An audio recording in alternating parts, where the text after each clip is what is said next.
नमस्कार, मैं प्रांशी राठौर और आप देख रहे हैं नेक्स्ट 9 न्यूज। इस वक्त हमारे साथ मौजूद हैं हमारे सहयोगी अमन जी। सबसे पहले सर आपका बहुत बहुत स्वागत है जी। बिहार में जिस तरह से चिराग पासवान को लेकर सियासी अटकलें तेज हो चुकी हैं, दावे किए जा रहे हैं कि कहीं ना कहीं चिराग पासवान महागठबंधन की तरफ जा सकते हैं अगर इस बार सीट शेयरिंग पर बात नहीं बनती है। दावे तो ये तक किए जा रहे हैं कि बिहार की 40 सीटों पर वह अकेले चुनाव लड़ सकते हैं। लेकिन इसी बीच यहाँ पर तेजस्वी यादव के बयान ने वाकई में वो सियासी अटकलों को तेज कर दिया है।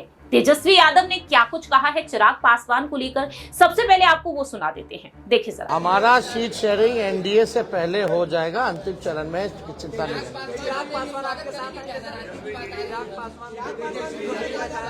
ठीक है, इस पे हमको क्या कहना, हमको तो कहीं जाना है नहीं, हम तो जहाँ हैं वही है, जिनको आना होगा वो ना बताएंगे, वो तब की बात है। साफ तौर पर तेजस्वी यादव कहते हैं कि जो आना चाहते हैं वो आ सकते हैं, हम तो नहीं जाएंगे। लेकिन यहाँ पर उन्होंने एक संकेत जरूर दे दिया है पासवान को कि अगर आप हमारी साइड आना चाहते हैं, महागठबंधन ने आपको ऑफर दिया है और ऐसे में सीट शेयरिंग को लेकर जो मांग एनडीए में की जा रही है वो मांगे पूरी कर दी जाएंगी। सीट यहाँ पर है हाजीपुर है, जमुई सीट है और अब एक और सीट आ चुकी है खगड़िया सीट।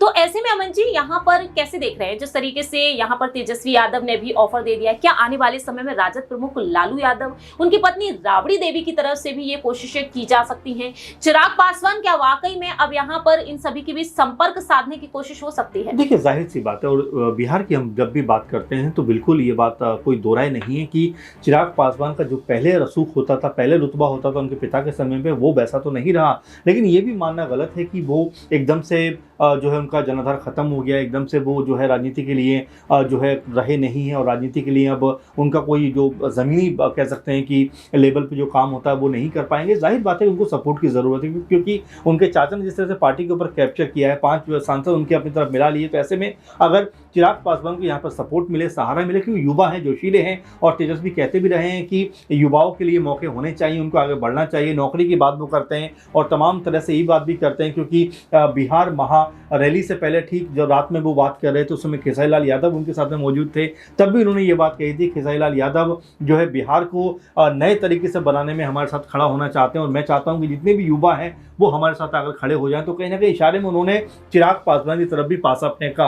अब जबकि बहुत करीब लोकसभा चुनाव आते जा रहे हैं और बहुत कम समय बचा है, तो यहाँ पर वो भी चिराग पासवान को साधने का काम कर रहे हैं। क्योंकि आप ये मानकर चलिए कि जब मंच पर उनके चाचा यानी कि चिराग पासवान के चाचा नजर आते हैं पशुपति पारस और वहां पर चिराग पासवान नजर नहीं आते, तो आप प्रांशी जी इसका मायना निकाल सकती हैं, कहीं ना कहीं तो कोई गड़बड़ है, कहीं ना कहीं तो कोई ऐसी दुविधा है जहां पर चिराग पासवान और एनडीए के बीच में कुछ बन नहीं पा रही और इसी को लेकर हर कोई अंदाजा लगा रहा है। क्योंकि माफ कीजिएगा, लेकिन यहाँ पर बातें ये भी निकल के आ रही है, जिस तरीके से आपने मंच की बात रखी, कांग्रेस के जो प्रवक्ता है असित नाथ तिवारी, उनका कहना ये रहा कि बीजेपी ये चाहती है कि पासवान अपनी पार्टी को इसमें विलय कर ले और विलय अगर हो जाती है तो बीजेपी मान जाएगी, नहीं तो ईडी सीबीआई की छापेमारी भी यहाँ पर देखिए। बिल्कुल, और तमाम सारे जो नेता हैं विपक्ष के वो यही बात कहते रहे कि भाई ईडी के जरिए आप डराते धमकाते। अभी टीएमसी के एक जो है कह सकते हैं कि नेता ने रॉय ने छोड़ी है पार्टी और उनके घर पे भी 5 जनवरी को जो है जनवरी के आसपास में छापेमारी हुई है ईडी की। तो क्या ये सिर्फ डराने धमकाने का काम है? क्या ईडी के जरिए लोगों को अपनी तरफ लाने का जो है पूरे का पूरा षड्यंत्र को लेकर जो लोग बात करते हैं, खासकर विपक्षी दल,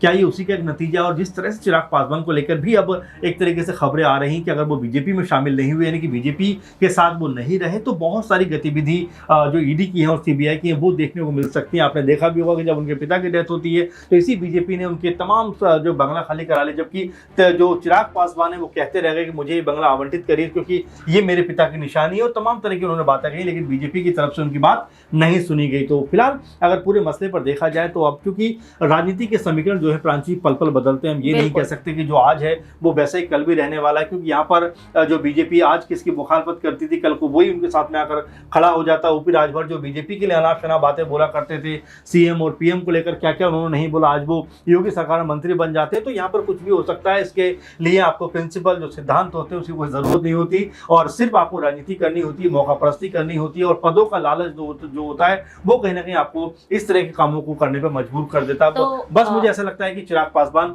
बिल्कुल मुझे ऐसा लगता है कि हो सकता है आने वाले दिनों में इंडिया गठबंधन की तरफ अपना रुख करते हुए नजर आए। वाकई में कहीं ना कहीं यहाँ पर चिराग पासवान को लेकर देखा जाए तो ये खबरें भी सुनने को मिल सकती हैं एक वक्त। लेकिन फिलहाल ये कहा जा रहा है कि 9 मार्च को गृह मंत्री अमित शाह बिहार के दौरे पर हैं और जीतन राम मांझी का कहना है कि घटनाक्रम को देखते हुए यहाँ पर सीट शेयरिंग पर भी फैसला सुनाया जा सकता है। देखते हैं कि चिराग पासवान को वाकई में मना लिया जाएगा, क्योंकि ये कहा जा रहा है कि हाजीपुर सीट से चिराग पासवान को उतारा जा सकता है और समस्तीपुर से उनके चाचा पशुपति पारस को, क्योंकि मांग तो यहाँ पर हाजीपुर सीट को लेकर दोनों की तरफ से है। देखना होगा कि चिराग पासवान के समर्थन में फैसला आ जाता है। अगर नहीं आता है तो क्या लालू यादव, राबड़ी देवी, तेजस्वी यादव की तरफ उनका रुख देखने को मिलेगा। फिलहाल इस खास रिपोर्ट में इतना ही। तब तक के लिए आप देखते रहिए नेक्स्ट 9 न्यूज।